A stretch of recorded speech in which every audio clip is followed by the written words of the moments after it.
and ministry of Jesus. Like Jesus, you would have observed the laws and traditions of Judaism and would have been familiar with the issues of the day.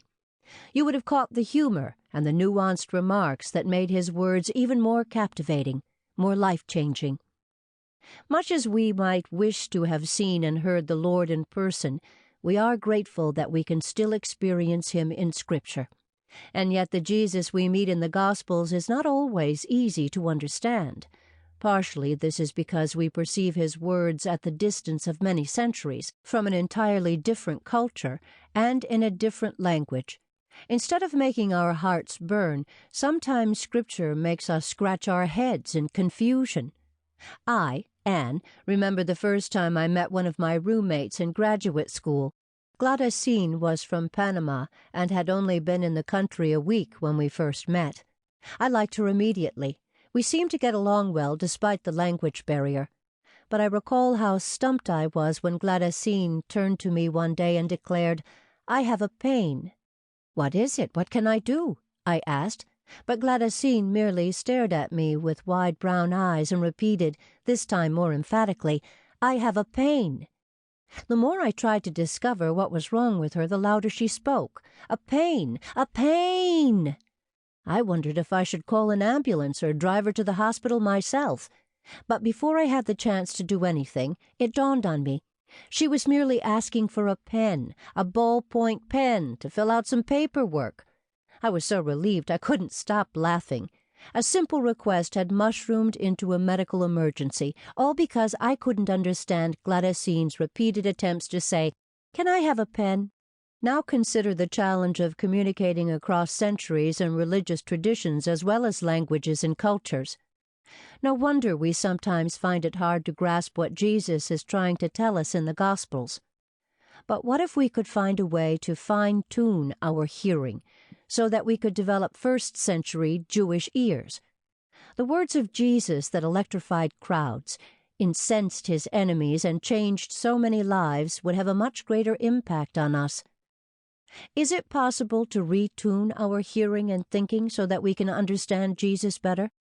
We believe it is, because that is exactly what happened to us the moment we began studying Jesus' Jewish culture.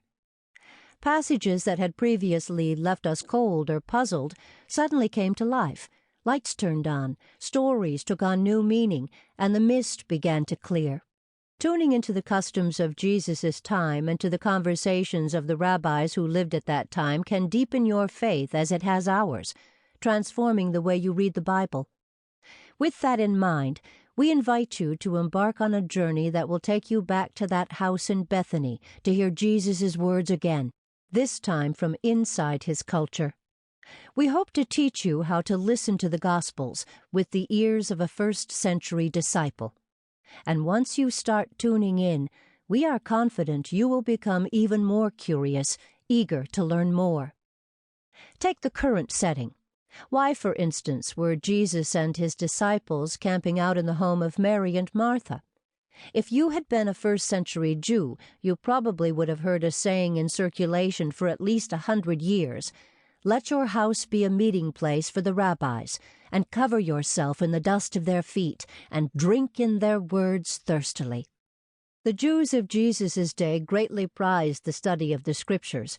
Many of their most gifted teachers walked from town to town teaching from their Bible, asking no pay in return. People were expected to open their homes, providing food and shelter to these wandering teachers and their disciples. So, as much as we honor Mary for her desire to learn from Jesus, this saying shows us that Martha's hospitality was an important help to Jesus' ministry too. If we were first-century visitors, we would have recognized the significance of something else in that story. It was customary for rabbis to sit on low pillows or chairs while they were teaching. Their disciples would sit on the ground or on mats around them. That's how the phrase, "sit at his feet," became an idiom for learning from a rabbi. In Acts 22:3, Paul described himself as someone who had learned at the feet of Gamaliel, NRSV. So when Mary was described as sitting at Jesus' feet, she was being described as a disciple. Clearly, Jesus welcomed her as such. But what about the phrase that speaks of covering